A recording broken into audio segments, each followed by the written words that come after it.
Hello friends, this is my second lecture in assembly language and my name is Abdul Karim. आज हम assembly language की एक छोटी सी coding करेंगे। उसके अलावा हम कुछ रजिस्टर्स को देखेंगे कि उन रजिस्टर्स का काम क्या है और वो किस हिसाब से वर्क करते हैं। ठीक है, तो आइए हम कुछ रजिस्टर्स को देखते हैं। जब हम assembly लैंग्वेज में कोडिंग करते हैं तो उसकी कोडिंग इस हिसाब से होती है। ठीक है, आप इस कोडिंग को छोड़ दें, मैं आपको बाद में बताऊंगा कि ये हम किस हिसाब से इसमें कोडिंग करते हैं। जब हम कोडिंग करके अपने प्रोग्राम को रन करते हैं तो हम अपने प्रोग्राम को दो तरह से रन कर सकते हैं। एक है हम उसको सिंगल स्टेप करें, दूसरा है हम उसको डायरेक्ट रन कर दें और हमें होल आउटपुट मिल जाएगा उसका। लेकिन जब हम सिंगल स्टेपिंग करते हैं तो हमें कुछ रजिस्टर्स दिखाई देते हैं जो स्टेप बाय स्टेप वर्क करते हैं। सबसे ऊपर हमारे रजिस्टर्स आते हैं, ये वाले 4 रजिस्टर्स जिनके साथ एक्स लगा हुआ है। इनको हम कहते हैं जर्नल पर्पस रजिस्टर। ये जो हमारे जर्नल पर्पस रजिस्टर्स हैं, जिनमें सबसे पहले आता है AX, जिसको हम कहते हैं अक्यूमुलेटर रजिस्टर। अब अक्यूमुलेटर रजिस्टर का क्या काम है कि accumulator register basic arithmetic operations में मदद करता है। जैसे हमारी एडिशन होगी, सब्ट्रैक्शन होगी, मल्टीप्लिकेशन होगी। उसके बाद आता है हमारा बेस रजिस्टर। बेस रजिस्टर के पास प्रोग्राम का बेस एड्रेस होता है। ओके, देन आता है हमारा काउंटर रजिस्टर। काउंटर रजिस्टर जब हम लूप का इस्तेमाल करते हैं तब हम काउंटर रजिस्टर्स का इस्तेमाल करते हैं। ये जब हम लूपिंग सीखेंगे तो उसमें आपका कॉन्सेप्ट ज़्यादा क्लियर हो जाएगा। फिर हमारा आता है डेटा रजिस्टर। डेटा रजिस्टर में हम डेटा को स्टोर करवाते हैं और उसके अलावा इनपुट आउटपुट जो डिवाइसेस हैं उनके पोर्ट नंबर भी इनमें हम स्टोर करवाते हैं। ये इनको हम आगे जाके ज़्यादा अच्छे नमूने से देखेंगे। तो AX, BX, CX और DX इनके साथ में XX लगा हुआ है और ये जो नीचे दूसरे हैं इनके साथ X नहीं लगा हुआ। ये जो हमारे चारों रजिस्टर हैं ये 16 बिट के रजिस्टर हैं। X का मतलब होता है 16 बिट और इनके साथ X नहीं लगा हुआ, लेकिन ये भी 16 बिट है क्योंकि हमारा जो इम्यूलेटर है 8086 वो 16 बिट पे काम करता है। ओके, 16 बिट पे काम करता है हमारा इम्यूलेटर 8086। अब AX, BX, CX और DX को हमने 2 पार्ट्स में डिवाइड किया हुआ है। ठीक है, इसमें एक ये चीज है कि हम AX को एज अ 8 बिट, यानी ये टोटल कितना है 16 बिट है, लेकिन हम इसको एज अ 8 बिट भी इस्तेमाल कर सकते हैं यानी हाफ, और BX को भी एज अ हाफ इस्तेमाल कर सकते हैं। और अगर हम इसको ओवरऑल मतलब फुल इस्तेमाल करना चाहें तो फिर भी हम इसको इस्तेमाल कर सकते हैं। CX को भी हम हाफ इस्तेमाल कर सकते हैं, DX को भी हम हाफ इस्तेमाल कर सकते हैं। ठीक है, लेकिन जो दूसरे रजिस्टर्स हैं उनको हम हाफ हाफ इस्तेमाल नहीं करते, उनको हम एक साथ ही यानी 16 बिट को एक साथ में इस्तेमाल करते हैं। अगर हम इनको एक साथ में इस्तेमाल करना चाहें तो हम इनको भी कर सकते हैं, इसमें कोई रिस्ट्रिक्शन नहीं है। लेकिन हम इनको एज अ 8 बिट इस्तेमाल कर सकते हैं, लेकिन इनको ये जो दूसरे रजिस्टर्स हैं इनको एज अ 8 बिट हम इस्तेमाल नहीं करते। ओके, हम अब इसकी छोटी सी कोडिंग देखते हैं। सबसे पहले हम सेमी कॉलन को देखते हैं। सेमी कॉलन जो है वो हम असेंबली लैंग्वेज में कमेंट के लिए इस्तेमाल करते हैं।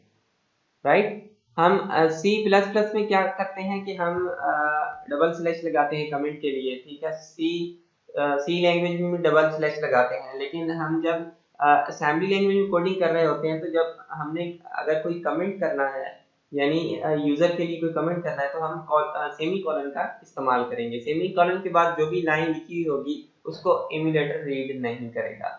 ओके, अब हम कुछ इंस्ट्रक्शंस देखते हैं जिनमें सबसे पहली जो इंस्ट्रक्शन आती है वो हमारी आती है मूव की इंस्ट्रक्शन। अब मूव को हम जब प्रोग्रामिंग कर रहे होते हैं तो हम इसको सिंपल MOV लिखते हैं। ठीक है, और इसके बाद हम देते हैं डेस्टिनेशन और उसके बाद आता है हमारा सोर्स। डेस्टिनेशन हमारा रजिस्टर हो सकता है, सोर्स भी हमारा रजिस्टर हो सकता है। मतलब हम एक रजिस्टर से दूसरे रजिस्टर में कोई डेटा मूव करना चाहते हैं तो हम मूव इंस्ट्रक्शन का इस्तेमाल करते हैं। अगर हम किसी वेरिएबल से रजिस्टर में डेटा मूव करना चाहते हैं तो फिर भी हम मूव इंस्ट्रक्शन का इस्तेमाल करते हैं।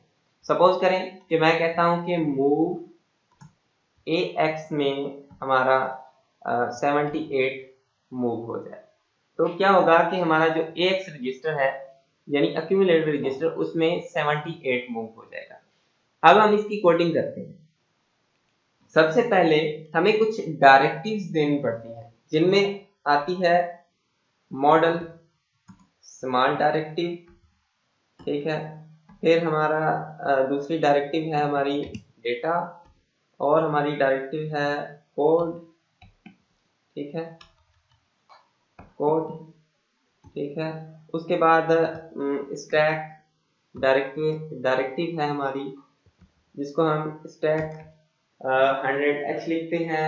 मॉडल स्मॉल की एक दूसरी भी बहुत सारी डायरेक्टिव्स हैं, जैसे मॉडल टीनी। हम ये जो चीजें हैं ये डायरेक्टिव्स हैं, जैसे हमारी हेडर फाइल्स होती हैं, इस हिसाब से ही ये इनका भी इस हिसाब से ही काम है। इन सारी चीजों को मैं इंशाल्लाह नेक्स्ट लेक्चर में डिफाइन करूंगा। आप इनको एज इट इज लिख लें जैसे मैंने लिखा हुआ है। ओके, अब हम सिंपल एक मूव की इंस्ट्रक्शन परफॉर्म करते हैं। ओके, मैं करता हूं मूव AL रजिस्टर, ओके, यानी A low register, accumulator low register, इसमें 78 स्टोर हो जाए। ओके, अब मैं इस प्रोग्राम को इम्यूलेट करता हूं। यहां से आप इम्यूलेट करेंगे, देखें प्रोग्राम सक्सेसफुली इम्यूलेट हो गया। हम इसको देखते हैं। अगर हम इसको डायरेक्ट रन कर दें तो ये प्रोग्राम पूरा एग्जीक्यूट हो जाता है, लेकिन हम सिंगल स्टेपिंग करते हैं। आप इस ओरिजिनल सोर्स कोड को भी साथ में देखें कि ये हमारा ओरिजिनल सोर्स कोड है। ओके, जैसे ही हम सिंगल स्टेपिंग करेंगे, ये हमारी जो एक येलो कलर की लाइन आ रही है ये मूव करेगी नीचे की तरफ, और ये जो हमारी कोडिंग आपको दिख रही है, कुछ हेक्साडेसिमल में आपको कोडिंग दिख रही है, ये हमारी इन लाइंस की कोडिंग है। ओके, हम सिंगल स्टेपिंग करते हैं। जैसे ही हम सिंगल स्टेपिंग करेंगे तो ये हमारी येलो लाइन नीचे मूव करेगी। अब येलो लाइन मूव इंस्ट्रक्शन पे आ गई। जैसे ही मैं सिंगल स्टेप करूंगा तो AL रजिस्टर में 78 मूव हो जाएगा। ओके, मैं सिंगल स्टेप परफॉर्म करता हूँ, सिंगल स्टेप। ओके, देखें AL रजिस्टर में 4E स्टोर हो गया। मैंने AL लो रजिस्टर में 78 को मूव करवाया था, तो AL लो में 78 मूव हो गया, लेकिन यहाँ पे 4E आ रहा है। याद रखें कि जब भी हम डेटा को मूव करवाते हैं तो डेटा हमेशा हमारे रजिस्टर में हेक्साडेसिमल फॉर्म में स्टोर होता है। हमने यहाँ पे सिर्फ लिखा था 78 का मतलब है कि ये इसको एज अ डेसिमल रीड कर रहा है। अगर आप इसको एज अ हेक्साडेसिमल रीड करवाना चाहते हैं तो आप 78 के साथ एच लगा दें, तो अब इसको एज अ हेक्साडेसिमल ये रीड करेगा। आइए अब इसको हम इम्यूलेट करते हैं प्रोग्राम को।